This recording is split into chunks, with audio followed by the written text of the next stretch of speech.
wabarakatuh. Waalaikumsalam warahmatullahi wabarakatuh. Bagaimana kabar anak-anak hari ini? Sehat semua? Di pagi hari ini semua masuk semua? Ada yang tidak masuk? Siapa? Siapa? Kenapa ya, Pak? Ya. Teman kita ada yang sakit, kita doakan semoga cepat sembuh dan biar sembuh dan bisa kembali bersama kita. Oke, di pagi hari ini semuanya sehat, sudah siap untuk belajar?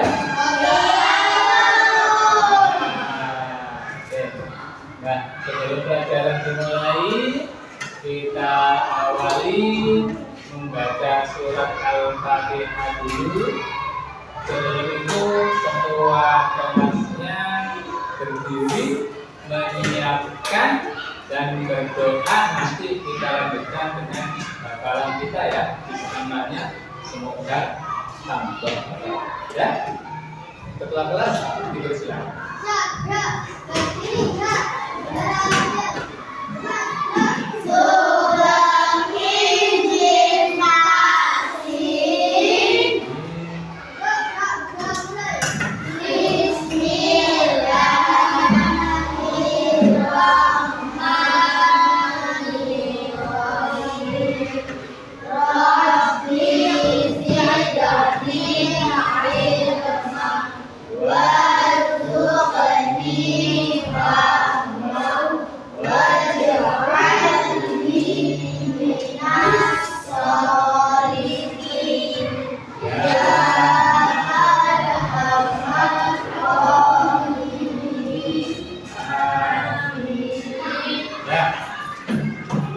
Di pagi hari ini semoga biar kita semangat terus. Berdiri semuanya. Berdiri dengan tegak. Sudah. Ya. Kita ketemu anak sekolah dulu. Dipimpin oleh Mbak Ica.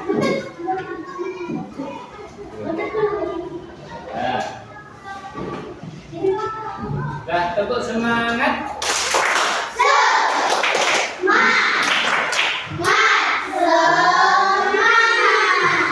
Ya. Silakan duduk.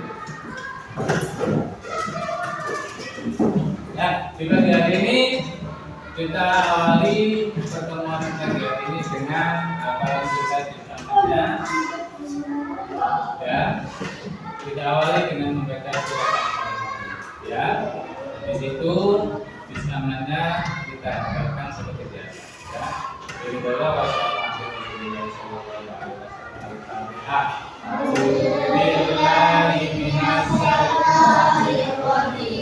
Bismillahirrahmanirrahim. Alhamdulillahirabbil alamin. Ar-Rahmanir-Rahim. Maliki yaumiddin.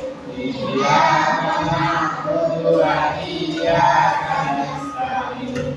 Ihdinas siratal mustaqim. Siratal ladzina an'amta 'alaihim ghairil maghdubi 'alaihim waladdallin.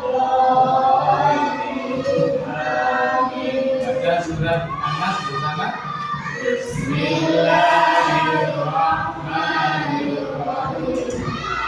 A'udzu birabbin nas, malikin nas, ilahin nas, min syarril waswasil khannas, alladzi yuwaswisu fi sudurin nas, minal jinnati wan nas. Al-Kafirun. Bismillahirrahmanirrahim. Qul ya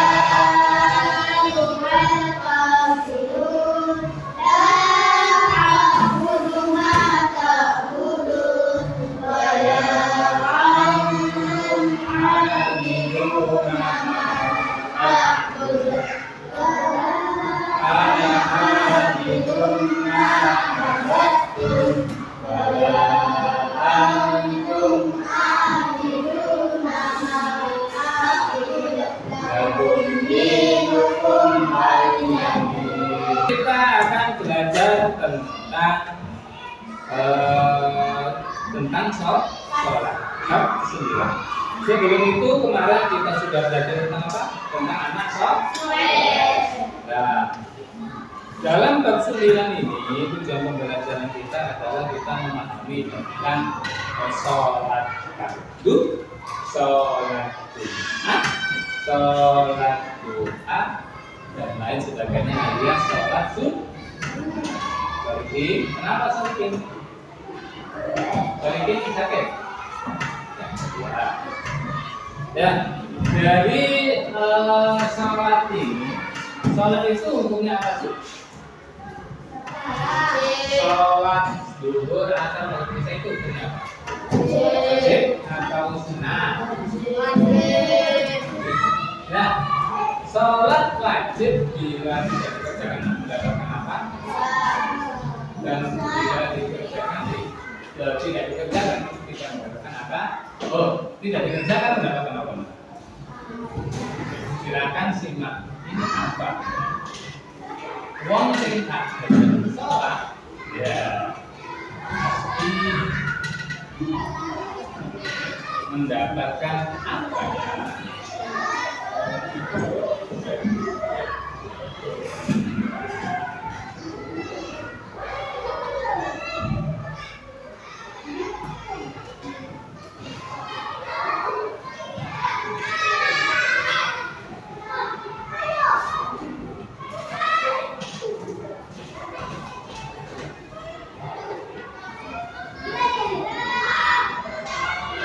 Silakan disimak dulu.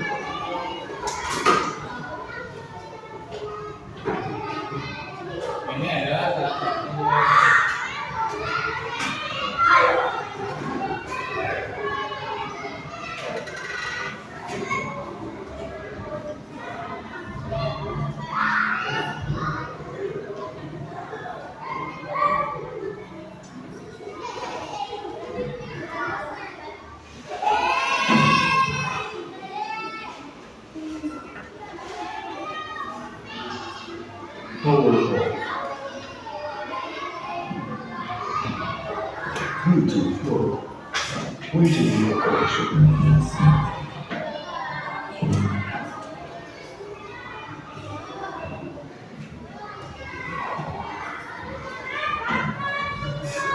Syekh Zainuddin Al-Barbahari bab Sholatil Maktubah.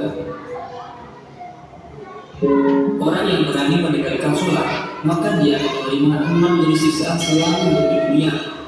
Siksaan yang pertama, umurnya tidak berkah. Siksaan yang kedua, tanda kesulitan menghina dari wajahnya. Siksaan yang ketiga, amal baik tidak mendatangkan pahala. Siksaan yang keempat, doanya tidak dikabulkan. Siksaan yang kelima, dia tak memperoleh bagian doa para orang soleh. Dan siksaan yang keenam, dia akan banyak dibenci orang-orang. Tidak hanya siksaan dunia, orang yang berani meninggalkan sholat juga akan mendapatkan 3 siksaan saat kematiannya. Siksaan yang pertama, dia akan mati dalam keadaan hina. Siksaan yang kedua, dia akan mati dalam keadaan kelaparan. Dan siksaan yang ketiga, ia akan mati dalam keadaan kehausan. Menyedihkannya lagi, rasa haus saat kematian itu begitu dahsyat. Andaikan orang yang meninggal itu minum air laut tangguh, tentu tak akan bisa menghilangkan rasa haus saat kematian itu. Alhamdulillah ini. Kemudian saat dalam kubur, orang yang meninggal sholat juga akan mendapatkan 3 siksaan lagi ketika sudah ada di alam kubur. Siksaan yang pertama, kuburannya akan menyempit. Ia akan menerima himpitan kubur yang dahsyat hingga menyebabkan tulang-tulang rusuknya remuk saling bersimpangan. Tidak hanya itu, siksaan yang kedua ini bikin merinding, di mana ruang kubur orang yang meninggalkan sholat akan di dalam api membara.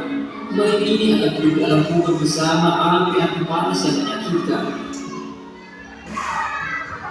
Selama dalam kubur, orang yang semasa hidup meninggalkan sholat juga akan menerima siksaan yang ketiga, yaitu orang itu akan menjumpai ular besar yang bernama Asyidya Al-Aqrab. Ular besar ini adalah ular yang diutus Allah SWT untuk mengazab orang yang semasa hidup berani meninggalkan sholat. Ular gadis ini tidak belas kasihan dalam meredam orang-orang yang telah mendurhakai Allah SWT. Nasib ini adalah sebagai balasan terhadap orang-orang yang menyepelekan kewajiban sholat lima waktu. Selanjutnya, setelah dibangkitkan dari kubur, orang yang berani meninggalkan sholat juga akan mendapatkan 3 siksaan mati lagi. Siksaan yang pertama, ia akan mengalami hisab yang begitu berat. Siksaan yang kedua, ia akan dibenci oleh Allah SWT. Kemudian siksaan yang terakhir yang tidak kalah dahsyatnya adalah ia akan dimasukkan ke dalam kobaran api neraka. Orang yang meninggalkan sholat semasa di dunia, ia akan diazab neraka dengan azab ini bersama para ahli maksiat lainnya. Na'udzubillah min dzalik. Saudaraku kaum muslimin dimanapun berada, Allah SWT telah berfirman di dalam Al-Quran surat An-Nisa ayat 103. A'udzubillahi minasyaitonirrajim. Bismillahirrahmanirrahim. Innas sholata kanat 'alal mu'minina kitaban mawquta. Ya, artinya sungguh sholat itu adalah kewajiban yang ditentukan waktunya atas orang-orang yang beriman. Kewajiban sholat itu jelas difirmankan Allah. Sholat itu tidak boleh ngawur karena ada ketentuan seperti syarat dan waktunya. Ada beberapa dosa yang didapat orang-orang yang berani meninggalkan kewajiban sholat fardu. Apabila ada orang yang berani meninggalkan sholat subuh, maka dia akan dimasukkan ke dalam neraka jahanam selama 60 tahun lamanya. Coba bayangkan saja, satu hari di akhirat itu sama saja dengan 1000 tahun di dunia. Jadi apabila 60 tahun di akhirat, maka samanya dengan 60.000 tahun. Tugasnya apa? Bukan tugas, ini adalah kita belajar bersama dengan belajar nanti. Satu anak mempunyai pekerjaan sendiri-sendiri dengan buku tulis masing-masing.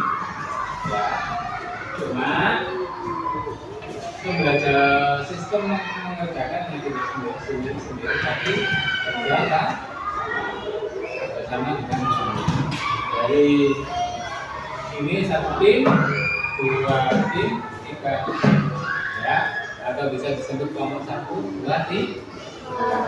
Ya, dari yang 1, 2, 3, setiap anak ini nanti silahkan kamu mengerjakan dari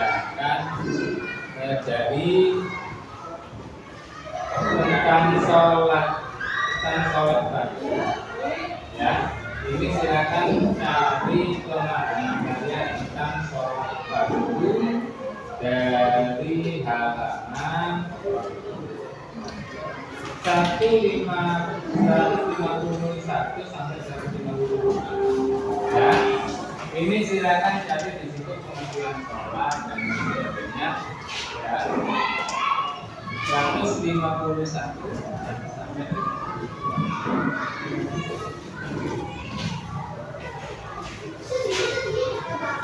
kelompok, ada 1 kelompok aja lah, 1 betul, 1 kelompok, 1 betul, 1 kelompok. Tetapi bukan kelompok bunga masing-masing saja, tapi semuanya harus mempunyai catatan sendiri. Nanti semua dari kelompok 1 semua kelompok 1 membacakan kesimpulan. Nah, berarti kan ini belajar serius dan tentang sholat ya. Sholat itu adalah hukumnya apa? Perhatikan. Bismillahirrahmanirrahim. Sholat itu terbagi menjadi 2. 1 adalah wajib. Yang kedua sunnah. Nah, dari sholat wajib ini umat Islam ada apa?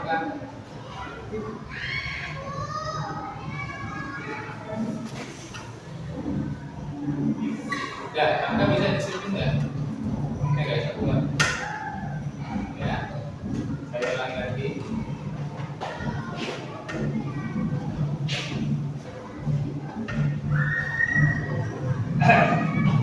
Ya, kita biasa saja ya. Kita belajar. Biarin sing gak ngerti, Darno. Tulisannya DWD.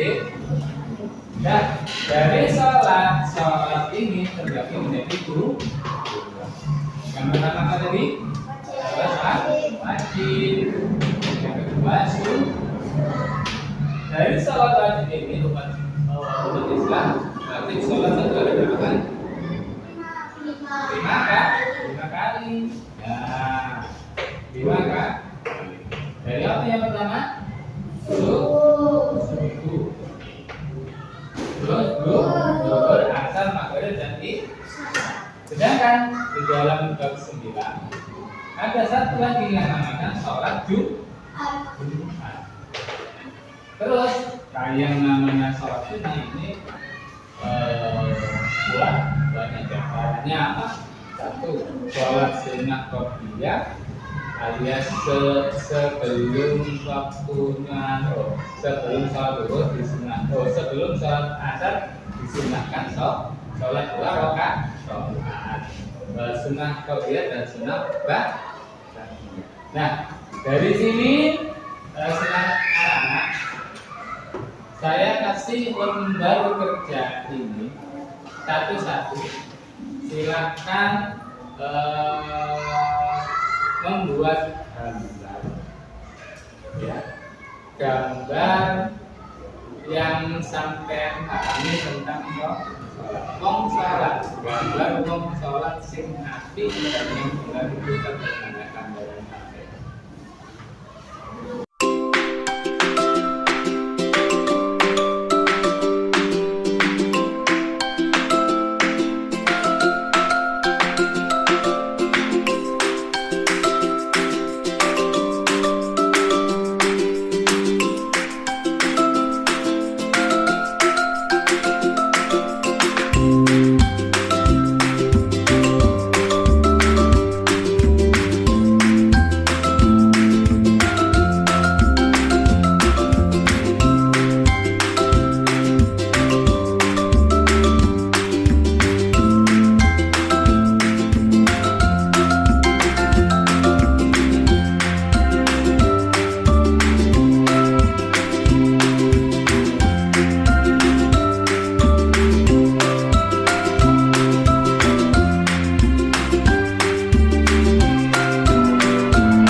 pembelajaran pagi hari ini semoga bermanfaat.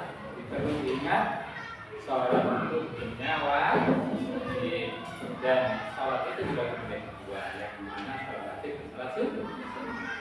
Semoga menjadi ilmu yang bermanfaat dan kita menjadi ahli yang soleh dan solehah. Kelak dewasa kita bisa melaksanakan kewajiban kita sebagai orang muslim, yaitu melaksanakan sholat dengan khusyuk, dengan rutin, tanpa meninggalkan sholat. Dari saya, wassalamualaikum warahmatullahi wabarakatuh. Waalaikumsalam warahmatullahi wabarakatuh. Sudah selesai.